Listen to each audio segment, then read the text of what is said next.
Hello everyone, welcome back to our channel.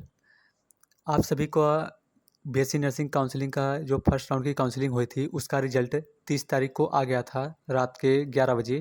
तो आपने check कर लिया होगा कि आपको कॉलेज अलॉट हुआ है कि नहीं एबीबीएमयू की वेबसाइट पे। तो अगर आपका कॉलेज अलॉट हो गया है तो बहुत अच्छी बात है। अगर आपको कॉलेज अलॉट नहीं हुआ है तो आप अभी पैनिक मत होइए, अभी सेकंड राउंड और थर्ड राउंड काउंसलिंग बाकी है। तो आपने जो गलती फर्स्ट राउंड में की थी काउंसलिंग करते समय वो गलती अब मत करिएगा सेकंड राउंड में। हम आपको बताएंगे कि सेकंड राउंड में आपको कैसे काउंसलिंग करानी है और कौन-कौन से कॉलेज को प्रेफ़रेंस देना है कि जिससे आपको कोई ना कोई गवर्नमेंट कॉलेज मिल जाए। अगर आपका टारगेट है कि गवर्नमेंट कॉलेज से ही करना है, कहीं पूरे यूपी में कहीं न कहीं आपको गवर्नमेंट कॉलेज मिल जाए और आप बीएससी नर्सिंग करना चाहते हैं, तो आप कौन ऐसी गलती मत करिएगा सेकंड राउंड की काउंसलिंग में कि आपको कॉलेज ना मिले। तो उस कॉलेज को हम बताएँगे कि कौन-कौन सा कॉलेज आपको कैसे चूज़ करना है सेकंड राउंड की काउंसलिंग में, जिससे कि आपको गवर्नमेंट कॉलेज मिल जाए। अब बात कर लेते हैं कि जिसका गवर्नमेंट कॉलेज मिल गया है फर्स्ट राउंड की काउंसलिंग में, वो अभी तक आपने उसके आगे का प्रोसेस नहीं शुरू किया है, तो कहीं ना ऐसा ना हो कि जो आपको कॉलेज अलॉट हुआ है वो भी आपका ख़त्म हो जाए कॉलेज। आपको फर्स्ट राउंड में जो काउंसलिंग मिली थी वो भी चली जाए और जो 5,000 रुपये आपको ने पेमेंट किया था सिक्योरिटी फ़ीस, तो वो भी चली ना जाए। तो अगर आपने कॉलेज को अलॉट हो गया है तो इसके आगे का प्रोसेस अभी शुरू कर दीजिए, नहीं तो ऐसा ना हो जी कि आपको कॉलेज जो आपको मिला हुआ है वो हटा दिया जाए। तो यहाँ पे जो आप देख रहे होंगे कि एक्शन वाला ऑप्शन शो कर रहा था, जो यहाँ पे ऑप्शन है कि कन्फर्म एंड डिसलाइन अलॉटमेंट। तो इसको पहले आप जो दिया गया है इसको आप आगे का प्रोसेस कन्फर्म कर दीजिए। तो यहाँ पे जैसे आप क्लिक करेंगे तो यहाँ पे सामने 3 ऑप्शन आ जाता है कि ऑप्शन 1, ऑप्शन 2, ऑप्शन 3। और तीनों ऑप्शन आप समझ लीजिए कि किस कंडीशन में आपको कौन सा ऑप्शन चूज़ करना है। तो यहाँ पे जो पहला ऑप्शन दिया गया है कि ऑप्शन ए में लिखा हुआ है कि accept allotted seat and not wish to participate in round second in counselling. मतलब आपको जो कॉलेज अलॉट हो गया है, आप उस कॉलेज को सीट को अलॉट करना चाहते हैं और आप क्या कहते हैं कि सेकंड राउंड की काउंसलिंग में आप नहीं जाना चाहते। मतलब आपको जो कॉलेज चाहिए था आप वो कॉलेज आपको मिल गया है, आप उस कॉलेज से सेटिस्फाइड हैं, तो और आप सेकंड राउंड की काउंसलिंग में नहीं जाना चाहते हैं, तो ऐसे कंडीशन में आपको ऑप्शन 1 सेलेक्ट करना होगा। लेकिन अगर आपको सेकंड राउंड की काउंसलिंग में भी जाना है और जो आपको कॉलेज चाहिए था वो कॉलेज नहीं मिला है, तो ऐसे कंडीशन में आप क्या करेंगे कि यहाँ पे ऑप्शन जो दूसरा आ रहा है इसको सेलेक्ट करना होगा। इसमें लिखा है कि accept allotted seat and want to upgrade and participate in the round second of counselling. तो यहाँ फ्रॉड करने का ऑप्शन आ रहा है कि मान लीजिए जो आपने कॉलेज को चाहिए था वो कॉलेज ना मिल के उसके नीचे वाला कॉलेज मिल गया है। जैसे आप एग्जांपल में है, जैसे आपने पहले में केजीएमयू रखा, दूसरे पे एजीपीजीआई रखा, तीसरे पे एलएलआरएम रखा और चौथे पे बीआईडी रख दिया। तो आपको केजीएमयू या एजीपीजीआई चाहिए था आपको, या एलएलआरएम चाहिए था लखनऊ में कॉलेज, लेकिन आपको बीआईडी गोरखपुर मिल गया। तो आप चाहते हैं कि मुझे बीआईडी नहीं, मुझे लखनऊ में कॉलेज चाहिए था और मेरा जो नंबर है इससे मुझे लखनऊ में कॉलेज मिल सकता है। तो आप क्या कर सकते हैं कि आप सेकंड ऑप्शन ऐसे में चूज़ कर सकते हैं। इस कंडीशन में क्या होगा कि आप सेकंड ऑप्शन चूज़ कर लीजिएगा, तो ये आप क्या कर सकते हैं कि आपका जो सीट है वो आपकी फ़िक्स हो जाएगी और क्या कर सकते हैं कि सेकंड राउंड की काउंसलिंग में भी पार्टिसिपेट कर सकते हैं। लेकिन इसमें क्या होगा कि जहाँ भी आपको कॉलेज मिला है, उस कॉलेज पे आपको जाके आपको एडमिशन की प्रक्रिया करानी पड़ेगी। आपका पूरा एडमिशन जो चीज़ लगता है एडमिशन में, सब कुछ आपको वहाँ पे कराना पड़ेगा, तब आप सेकंड राउंड की काउंसलिंग में जाएँगे। ऐसा नहीं है कि बिना आप एडमिशन कराए सीधे सेकंड राउंड की काउंसलिंग में चले जाएँगे, इस तरह की प्रोसेस नहीं है। तो लास्ट है तीसरा ऑप्शन कि तीसरा ऑप्शन है कि decline allotted seat and want to participate in second round counselling. अब तीसरा ऑप्शन उन लोग के लिए है कि जो कॉलेज उन्हें मिल गया है वो कॉलेज उन्हें पसंद ही नहीं है और उस कॉलेज में ये क्या उन्हें बीएससी नर्सिंग करना ही नहीं है। तो लगभग 90% चांस तो ऐसे होते हैं कि तीसरा ऑप्शन नहीं चूज़ करते हैं, लेकिन हाँ 10% ऐसे चांस होते हैं कि लोग तीसरा ऑप्शन चूज़ करते हैं, क्योंकि कहीं न कहीं उनकी काउंसलिंग की गलती की वजह से ऊपर गवर्नमेंट कॉलेज और नीचे प्राइवेट कॉलेज भर देंगे, तो उन्हें कहीं न कहीं गवर्नमेंट कॉलेज ना मिल के प्राइवेट कॉलेज मिल जाएगा और उन्हें बीएससी नर्सिंग गवर्नमेंट कॉलेज से करना है, तो अब उन्हें प्राइवेट कॉलेज मिल गया है।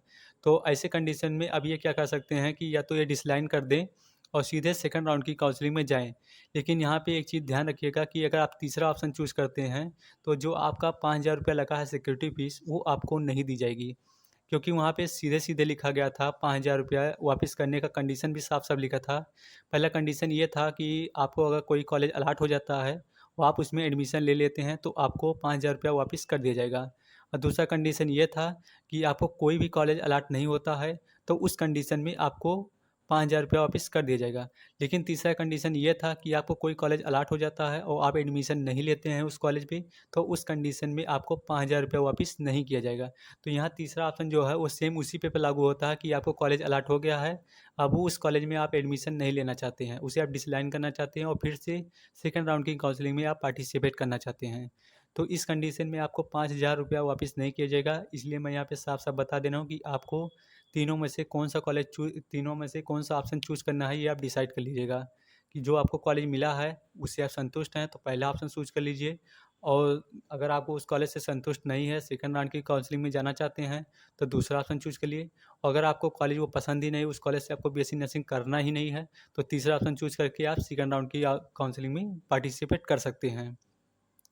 तो यहाँ आपको मैंने तीनों ऑप्शन क्लियर कर दिया हूँ कि किस कंडीशन में आपको चूज़ करना है।